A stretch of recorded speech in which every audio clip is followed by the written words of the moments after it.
بله ورځ د 50 روپو د شربت پسې زه په څو ډاکټران وګرځېدم ما ته چا په قرض شربت نه راکړ.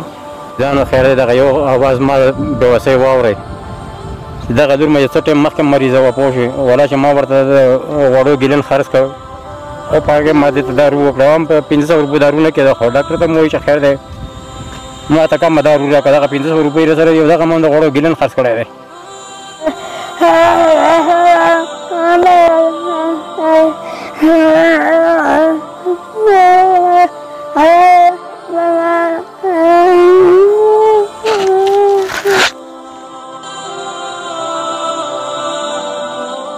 دغسې د سینې بیماره یم او بیخي مې بس وس او دسه د میړه نه رسېږي د وړو د رقم نشته دی نو اوس په دې وخت کې زما د وی څه وکړي او مخکې چې کړي د هغه پیسې مې راباندې اوسه پورې د ډاکټرانو پرتې دي هغه وس هم نشته چې اوس یې لنډې کړمه او چې ناروغه شوم دغه وړوکي ماشوم هم بیا زه نشم تړلی بیا یو بل ته سوال کوم چې هله دا راته لږه وتړی دا راته لږه وچه کړې لږه یې پاکه کړې راته ناواړه بچي مې راته ناست دا راته خواران ځورېږي نو د اوس وخت کې د دوړو وسه زما میړه نه لري داسې مزدوري نشته خواري نشته دی او ما باندې ډېرې پیسې لګېږي اوس نو بس دغسې مسینې چې بس بیخي پاڅېدی د کټ نه نه شم یو ورځ ښه یم یو ورځ بتره یم نو اوس دې وخت کې به زما اوس میړه دارو څه وکړه چې نه مزدوري نه خواري او اوس داسې نه مخکې ښه زما کړي دي هغه هم راباندې اوس پرتې دي هغه چې د لنډو خدرت مې نشته اوس داسې مو نه رسېږي دې اوس وخت کې به زما دارو میړه څه وکړي اوس وخت کې به ما ته څه زما میړه ما ته بله ورځ د 50 روپو د شربت پسې زه په څو ډاکټران وګرځېدم ما ته چا په قرض شربت نه راکړ دا سینې مریضتیا ده زما بس مینه بیخي په عذاب یم سره بس ساه مې بس بنده شي بیخي سوچه مې ساه په ټپه شي بیا نه خبرې کولی شم نه ګرځېدی شم بس همداسې لاډو به پرته یم بیا مې په منډه ویسي کلینیک کې مې اکسیجن راته وکړي اکسیجن بس همدغه وسه وي ایله مې سینه خلاصه شي دومره شمه چې بچو ته یو شی تیار کړم او بس بیا راشم میړه مې په نورو ځینې وخت کې لګې ترکارېنې مرکارېنې لوښي موښي پنګالۍ ایرګانې مې دي د هغو هم راسره وس او داسې نه رسېږي د کور والا مې چې کله مریضه شي یو کټ کې پرېوځي دغه لور مې دا نور خو خفه ټول خو په خولې څه نه وي او دا غریبه ژاړي ورپسې پوه شوې چې زما منې مور مړه کېږي او دغه واړه لور مې دغې ته هم بیا ګوتې نه شي ورلی دا هم غریبه ژاړي نورې ښځې راشي هغې ورته وتړي پوه شوې او په کور کې مې دغه زوی مې ګوره چوره و پوه شو دغه اوس کمزوری دی شپې چې راپاسي خپې خوږېږي ژاړي پوه شوې وینې کمه ده پوه شوې دې وسه مې نشته چې زه دغه کوم علاج یې وکړم پوه شوې دا بل ګونګی دی دغه زوی مې ګونګی دی دا غریب هم دی ښې نه دی پوه شوې غریب په خولې ګونګی دی زه په خپله هم په دغسې حال باندې یم پوه شوې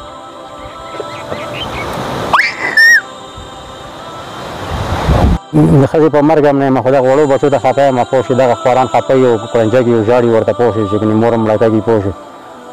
نو په دغو باندې باید بیا زه څه شی وکړم خدای نه ښایسته که دا ښځه مې مړه شي زه به په دې وړو بچو څه شی وکړم ما سره خیر دی نور کومک مه کوئ د دوړې کومک سره مه کوئ د بل شي کومک سره مه کوئ خیر دی ما سره دومره کومک وکړئ چې دغه ښځې او دغه بچو علاج په وکړم دغه ته کلي کې 2 ډاکټران دي د یو را باندې 11,000 روپۍ دي تقریبا چې 12 کاله یې وشو او د بل را باندې 9,500 روپۍ دي تقریبا چې 3 کاله د هغه هم وشو بل پرون یو د کور والا مسینې شربت په کار وټوخي او 50 روپۍ کې ماته دی والا چې په ټولو ډاکټرانو باندې وګرځېدم چې چا هم درته رانه کړه. بسم الله الرحمن الرحیم. السلام علیکم ګرانو خوږو دوستانو الله نه مړو جوړ غواړم نن راغلی یم داسې یو بېوسې کورنۍ ته چې د دې کورنۍ غږ د تاسو سره شریکوم. دوستانو په دغې کورنۍ کې دغه ګلالي 2 وړکي 2 جلکۍ وینئ چې دې کورنۍ سرپرست دغه ورور کوي کوروالی د ډېر وخه مریضه ده وس نه لري تر کومه چې د دې وسو د دې درملنه یې کړې ویې ویل چې د ډاکټرانو مې راباندې ډېرې پیسې غوښتي اوس باور په خدای وکړئ چې ډاکټرانو ته ځم د هغو هم قرضدار یم نور د ډاکټر صاحبان هم ملامته نه دي د هغو هم وس نشته چې تر څو ما سره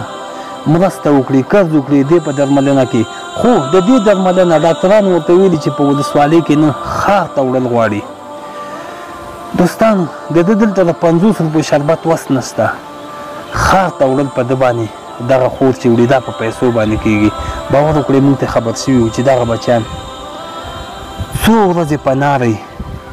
تاسو نه د خوراکي توکو سامان غوښتنه ونه کړه وویل چې راځئ بچیانو زه به په نار کښېنم د خور په درملنه کې تاسو نه مرسته او کومک وغوښته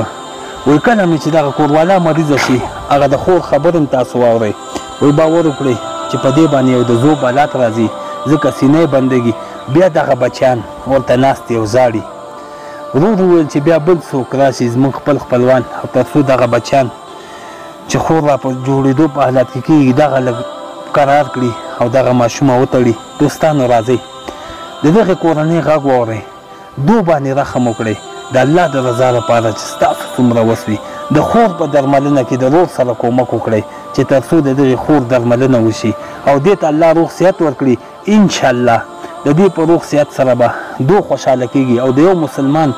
زړه په خوشحاله کېدو سره الله ډېر خوشحاله کېږي انشاءالله چې الله به د تاسو نه خوشحاله کېږي او الله به تاسو د خفګانونو نه ساتي کوم ورونو چې وس نه راځئ دغه ویډیو د نورو عزیزانو سره شریکه کړئ چې تر څو زموږ وزدار عزیزان هیوادوال د ده نه خبر شي د ده د مشکل نه خبر شي او د سره مرسته وکړي انشاءالله چې الله جل جلاله به تاسو ته اجرونه درکوي نور مو وخت نه نیسه مرګ چېرته چې وایي ښه د ودار اوسئ په لوی الله مو سپار ځانو خیره دغه یو اواز ما بېوسۍ واورئ دغه لور مې څه ټایم مخکې مریضه وه پوه شوې ولا چې ما ورته د غوړو ګیلن خرڅ کړ او په هغې ما دې ته دارو وکړه هم په 500 روپۍ دارو نه کېده خو ډاکټر ته مې ووایي چې خیر دی ما ته کمه دارو راکړه دغه 500 روپۍ راسره یو دغه ما هم د غوړو ګیلن خرڅ کړی دی د خپلې خولې رزق مې خرڅ کړی ورته